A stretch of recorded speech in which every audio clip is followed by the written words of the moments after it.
I think true growth as a man is understanding that, yes, we are only as good as what we can do, right?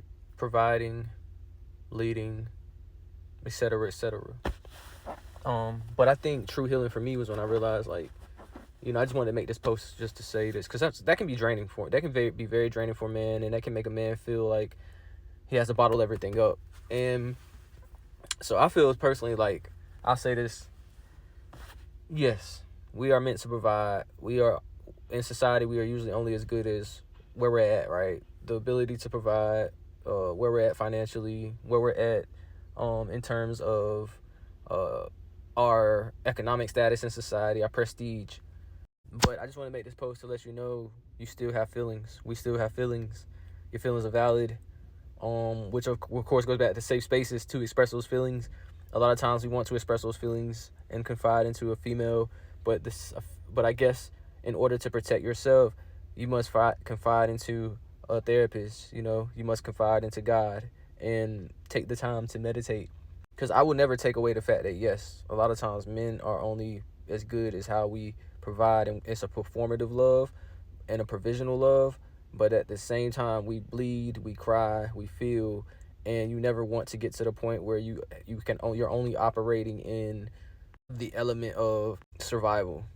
It's crazy. I was literally watching a video about this yesterday, and it was like one dude was like, the only way to make his relationship work is that he had to be cold.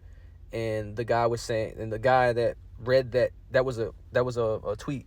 The guy that read the tweet was like, bro, you need to heal, because you're responding off of trauma, and you're living off of trauma. You're living off of one female who cannot meet you emotionally. And so the only way that he felt he could survive is to never ever be emotional again to anybody, especially a female. We don't realize we carry that on into the next relationship. We don't realize we carry that into our friendships, whatever we do. In order to be intimate, you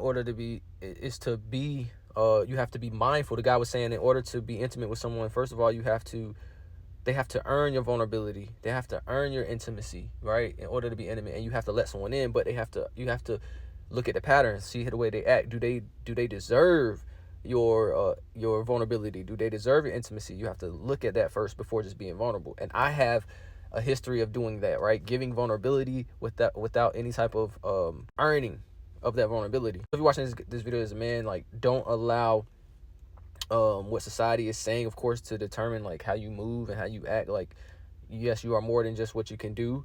Understand that, but then also understand that in society, that's our role, right? But then also don't become cold. Seek guidance, things like that. And then, yes, test people so you can have spaces of vulnerability and spaces of intimacy. Don't offer up that vulnerability so easily. Make people work for that. Don't become cold. Just become aware. Love y'all. Yarn.